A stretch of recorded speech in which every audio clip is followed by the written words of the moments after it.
they're actually going to go with a first pick Arden. Yeah, they're going to pick Arden because G2 has played Vox, Arden, and Scarf. So maybe they're denying the Arden away from Keanu. But they do have Lance Cath open. So there's a very good pick. So let's see if G2 is now here going to ban something that works well into Vox, or potentially take away Leon's, if Leon's playing jungle, a strong, aggressive jungle that they don't want to deal with from the side of Calamity here. But I think G2 here, if they don't ban Baptiste or Cath, Calamity needs to take one of them. So Scarf is open, so now Calamity, they have to take Baptiste here. If they do not, it's going to hand over the Baptiste-Cath combination with Vox. Extremely deadly, double silence, fearsome shade, echo. Very strong.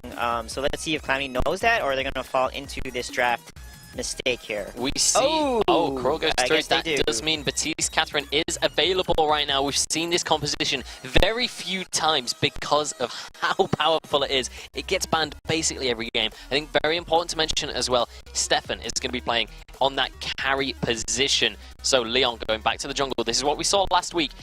Stefan, great mechanical player. However, there was definitely clearly not there. Yeah, the communication was just not on point. Goodness. Fortress actually going to be the pick, not going with the Catherine Baptiste. This is really surprising because not only did they have Catherine Baptiste, they had Vox Catherine Baptiste. That's the three-man combo. Yeah, that is a terrifying combo. I've just been informed by production. It is in fact Aeon playing. The graphic is incorrect. So it is going to be the standard Calamity Reborn roster. So I retract my previous statement. They are going to have the synergy. They are going to have the coordination. But Fortress, let's go back to this pick.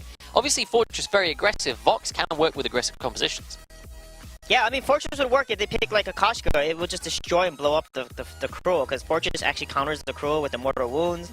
Cruel relies on a lot of that sustain and that heal. So it's a good pick. I understand their reasoning, but Cath Baptiste just destroys everything. So I don't know why they would not pick that composition. They go with Glaive, so this will potentially be a double Tension Bow proc with, or maybe a Tension Shock Glaive, I'm not sure. Let's see if it's going to be a CP Glaive or go with double Tension Bow here. But that's really strong with Fortress comp, because you have the Mortal Wound percentage health, 20% health with double Tension Bow proc. They can blow up a Crow easily, because Crow has actually pretty low base health. Yeah, he certainly does. Obviously, he kind of has like pseudo health in that he has that lifesteal. He can sustain himself during the fights, but if you can blow him up quickly, he will go down. Alongside that, Arden will have some protection. Now we look towards the final pick here for Calamity. What's the expectation, guys? I would expect something like the Kestrel, the Weapon Power Kestrel in the lane. They could try and run an Idris, but with the Kroll, just have that all-in dive composition, but that would be so risky. I think they need a little bit of range, someone who can stay back and try and play on the back lines. Yeah, they could probably do an Adagio here, potentially, with the Weapon Cruel. They're just go with Celeste. A little risky. I mean, Kestrel's risky too, because Fortress Glaive is just so strong into mages and squishies. So it's really risky here, but if they get to late game, it could work out for them with the Crow and Arden protecting her. Yeah, Celeste is something that, to be honest, this season has been somewhat of a signature pick for Hundo. He's one of the few players that has been playing it, and now that's going onto his opponent's hands. Obviously, if you play a hero a lot, you're going to know how to play against it as well, so maybe that'll be a factor in the lane matchup. We'll have to see. So looking at the compositions then, how are we feeling about this game? Like, is there a direction you expect this one to go? Early on, this should absolutely favor the side of G2. With a Glaive Fortress, you should be able to constantly punish the Celeste in the lane. Like, Celeste should just be getting afterburned in. She has no escape whatsoever and should be going down multiple times before we even hit the 5-minute mark. But she is exceptional in the late game, Suijay. Yeah, she is, and if she's protected by Arden and Cruel, you can't really dive. It's hard to dive that. She gets stacked, she can blow up whoever's diving in front of her. And she has also, you have Cruel stun and a Celeste stun, so they need to combo this really well to lock down Vox or Glaive here. All right, well, we'll see whether G2 can control the early game and start things off strong in this season, in this series. Let's remember, this is do or die for these two teams. Whoever loses this series will be knocked out of contention for the live finals. It's time to jump into this one. Hashtag Vainglory8. Let us know whether you're a Calamity fan or whether you're a G2 fan. But it's time to jump into our second quarterfinal and find out who will take the lead in the series. Ladies and gentlemen, we have loaded into the Halcyon Fold here, and as our Munchables, our analysts have said, this is a huge matchup to nominate. If you lose this series, your chances at getting to the Unified Championship are done. There's so much pressure on this game. It is. As we start, look at this rotation coming out of G2. 3-man engage over the top. over the top side, and Aeon, he's just caught out.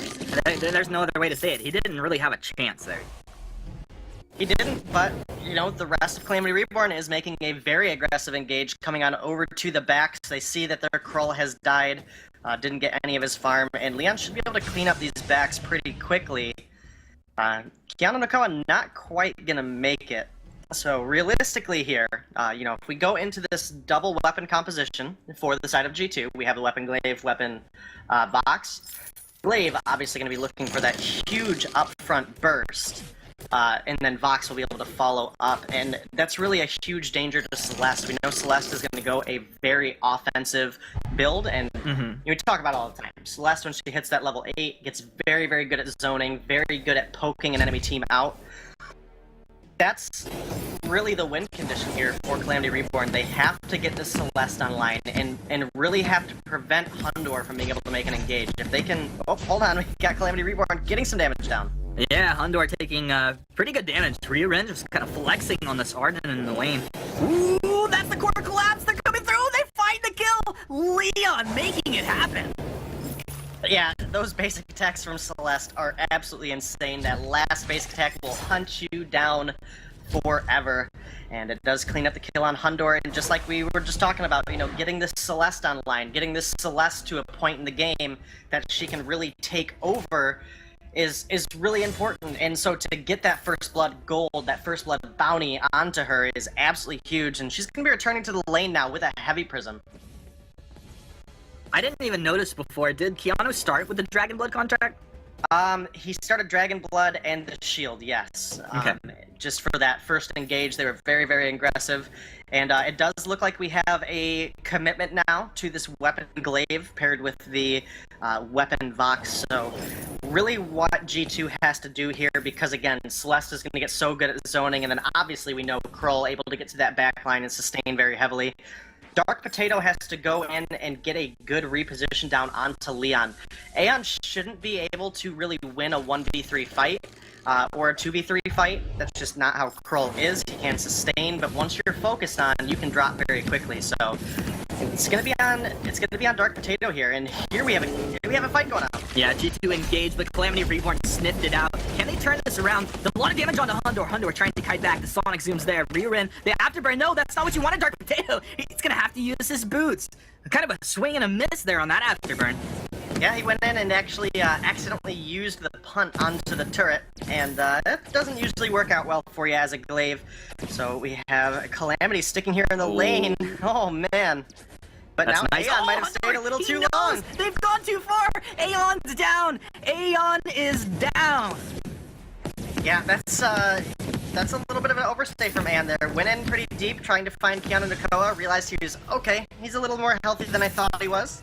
And isn't going to clean up the kill, takes 2 turret shots, and takes the Wrath of Hundor right to his face as well. So we do have a pretty sizable lead for Leon right now in the lane, sitting up 41 CS to just the 30 of Hundor. So that's definitely where you want to be, but in retrospect, we look down here in the jungle, and Keanu Nakoa and Dark Potato sitting pretty sizably over Aeon as well.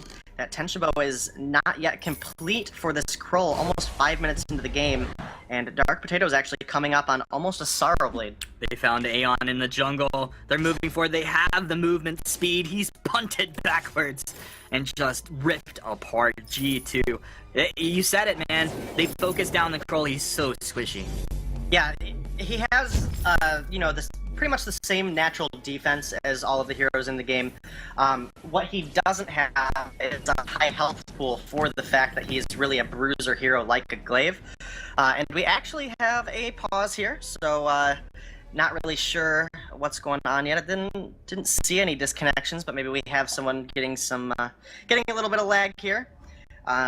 So far, Dark Potato doing a great job on this Glaive, though. It has really, with the exception of punting that turret away, used those afterburns really, really effectively, specifically right there, catching Leon out, or Aeon out. They were able to get the speed boost from Fortress, followed up with an afterburn, and Hundor was able to clean up the kill, making it a 3-1 advantage here now for the side of G2. And again, both of these teams need these points. Whichever one of these teams goes on today has the potential to still make it to the Unified Championship. But if you drop this series, you're done. Yeah, So we do have an update. Player disconnection. Player disconnection. Well, my bad. Didn't mean to disconnect anybody. We will return momentarily. In the meantime, we'll break this down a little bit, and we talked about quite a few different aspects of the game. A couple things, Denominate, I was hoping you could touch on. Looking at Dark Potato's build. You know, I expected maybe we'd see like a Tension Bow, a little Poison Shiv coming out here. That's not the game he's playing. He's got different ideas. Well, there's no actual healing hero on the enemy team. Obviously, the Poison Shiv does still cut down the fountain, as well as makes Aeon sustain substantially lower, that Poison Shiv making a huge effect. What he's going for is he's going for the Sorrow Blade first, because that's really a huge point where Glaive comes online, specifically into low health pool heroes. And that's what we have out of Aeon and Leon. So the real capitalization here is when he goes in, he wants to get a huge amount of burst down and then have Hundor followed up for a kill. And that's what we're going to see as this game goes on. That's how G2 wins this one. As Leon gets further, oh, here we go. They've marked Leon, they jump in, they've got the damage again, they take him down. Leon, the Vanguard coming out of Riorin, keeps him alive. In fact, G2 take quite a bit of damage on their way out. You can see exactly what they're trying to do, but almost a touch of hesitation. Yeah, and the Vanguard was absolutely huge. We didn't have a fountain, but we now have the fountain online for both teams. The Vanguard came through, but not only that, Leon found a great core collapse, which stunned the enemies up even longer underneath that turret aggro, and that's really what allowed him to get out. If anybody would have then committed to try to get that last hit on them, last hit on the Leon, they would have paid for it with their life as well. So Leon has now completed the Frostburn, wanting to make sure that G2 can't abuse the speed boost that Fortress is going to be able to give to his team. Krull has finally finished a Tension Bow and has worked into 2 light armors now. So really trying to make sure that when he gets to that backline, when he does go in on Hundor, he's wanting to make sure that he can survive. It'll give him more time to get his stacks up to really reduce the incoming damage. Dark Potato, Afterburn back, they're on to Leon. Celeste trying to get back, another core collapse! The Heliogenesis is coming down, forces the fountain out the other side. Rin tries to get the kill, but Aeon pulling off of this one, and it feels almost like if Krull had stayed, they'd find it, but they turn it around, they chase him down, they take Rin down. From Hill's Heart comes out the other side. What is going on here, Denominate? Aeon takes Hundor down in a surprising turn of events here. Unpredictable. That fight was absolutely crazy. It was so quick. One thing that happened in that fight that kept it from going straight to Calamity Reborn's side, when Leon went to use his core collapse, he actually hit level 6 at the same time. And when he went to use that core collapse, he actually upgraded it instead of picking up the Solar Storm. If that Solar Storm would have been online, I saw him pause and try to use it. That would have been a kill on a Dark Potato immediately, but because of the misclick, that it ends up being a 1-for-1 trade, and just an unfortunate situation for Leon. That's now another level he has to wait for that that Solar Storm, as well as very likely going to delay the level 8 on the Heliogenesis as well. Yeah, I mean, that was a really good pickup, Denominate. I'm glad that you talked about that. And I think, yeah, that's just one of those things in the heat of the moment. I think we've all done that, you know, in our own games. But even to see one of the best pros in the world do it right here just shows you this is an incredibly tense situation to be in. These guys, they're trying to do everything they can, all in the moment here, maximizing their possibilities. Level 7 for Leon. He now has Solar Storm available. Solar Storm is available, but again, he is now not going to have those overdriven Heliogenesis at level 8. It will be level 9. They're on to Riorin. They're bursting him in. down pretty good. A gauntlet comes out, feels defensively. A Solar Storm plus the From Hell's Heart. Hundor, you gotta get back. He's repositioned, throws the wave for it. How do they get back in here? Keanu's on the front side. Keanu taking a bunch of damage. Doesn't have Fountain any longer. He tried to apply that Dragon Blood. It just didn't do too much. And Dark Potato kind of just waiting on the backside of the fight, like waiting for his Afterburn, waiting for the perfect target. That time doesn't come, though. The time doesn't come, and now this is a huge opportunity for Calamity to really get some damage down on this turret. We see Aeon going in deep, He gets the Vanguard, Dark Potato, defensive Afterburn, Leon, Rin. They all need to drop that turret aggro. They do so successfully with that Denominator. They probably look to take the mid and maybe Gold Miner. They definitely should be starting up some sort of ejector control. Again, getting ahead on the Celeste is absolutely huge for them. Hundor trying to heal himself up on this wave as well as force Leon to miss out on some. Again, we have a 10 CS lead for Leon here on this Celeste, but he is not going to miss out on anything really. Good rotation up from him. Oh, he misses the last minion. Just as I say that, of course, he's going to come down and get the ambient gold here with Aeon in the backs. Really a huge focus now on getting this Celeste to level 9 now. Obviously, we're level 8, and because of that misclick earlier, we do not have that additional range that Celeste so desperately needs. So getting Leon to level 8 is where now this Celeste is really going to come online. Had a great 2-man Solar Storm in that last fight, though, that really helped force the side of G2 back. And, you know, just like that, it was looking good for G2 early, and now Calamity is starting to pick up these fights almost extremely cleanly. I mean, even not picking up any kills there, they were able to force them back far enough that they got some damage down on turret and made Hundor miss out on some farm. G2 threatening Calamity here. They're looking for this engagement. Leon, he did a little bit of shopping, got himself an infusion. He's back up in the lane now. And now we are level 9 so, now. yeah, he's got the overdriven Helio. That's incredibly important, as you said. I think that's where Vox is going to start to struggle a bit here. Helio, the From Hell's Heart connects. That was too late on the Crucible. Keanu cleaned up with a Solar Storm from Leon, taking him out with style points.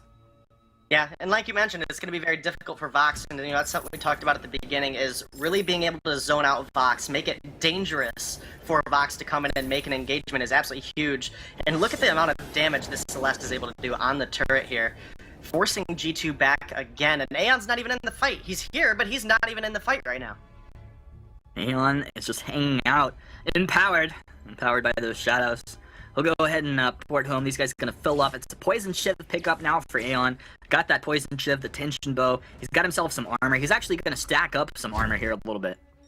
Yeah, again, it's a double weapon composition coming out of the side of G2, and like you mentioned earlier, we didn't see a Tension Bow start out of Dark Potato, so this armor is doing a great job of cutting down specifically the damage that Dark Potato is able to do.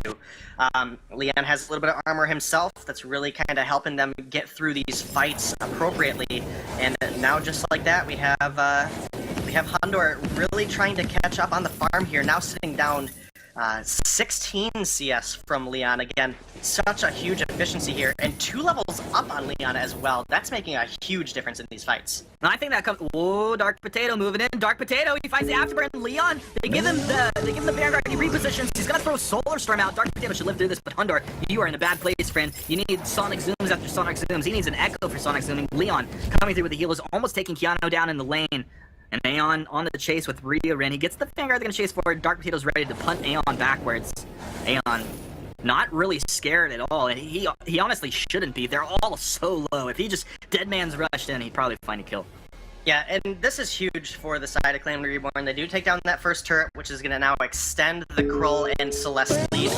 This is a late-game composition. They did struggle the first couple minutes, but now they're really starting to take over these fights. We have about a 2,000 gold lead now.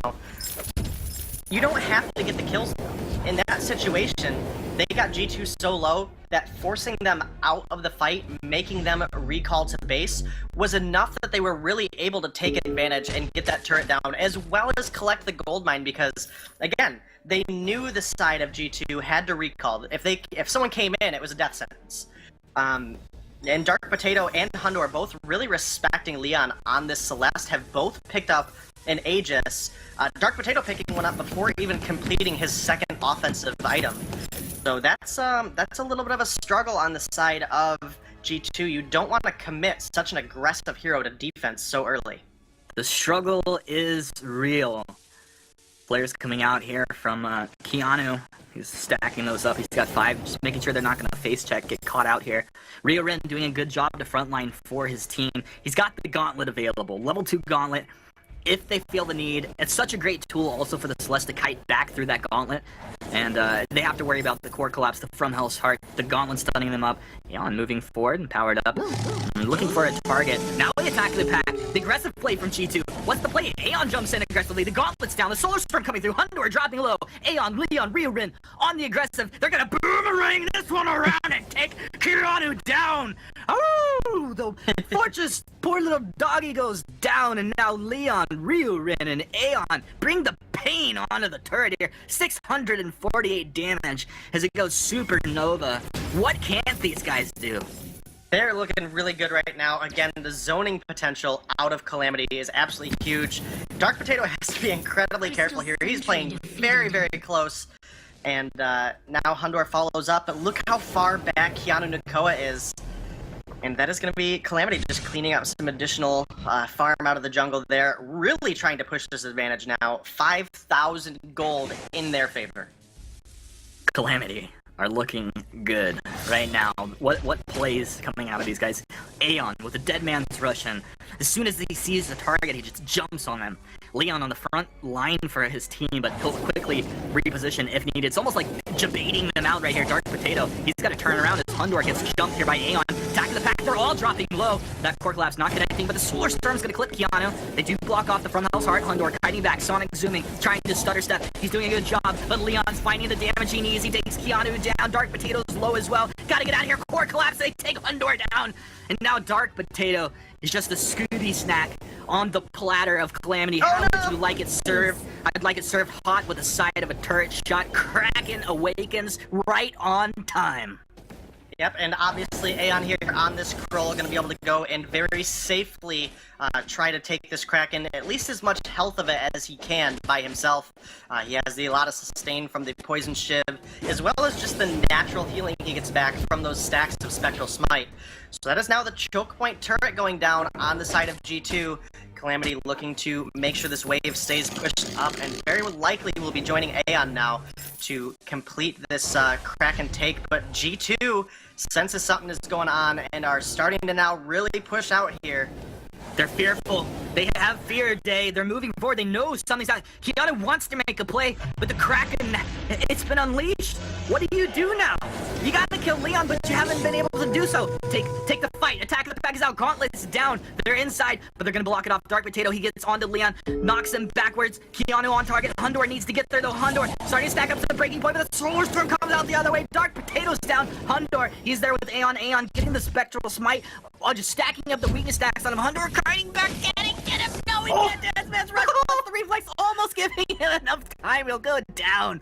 The Sonic Zoom attack's coming out there. It's just Keanu alive. He'll go ahead and port home, but this looks like it should be all she wrote here as Calamity just put the boot down on G2. Yeah, Calamity should have the damage. The Celeste should probably not be focusing Keanu Nakoa right now. Just get the turrets down and really start to push your advantage.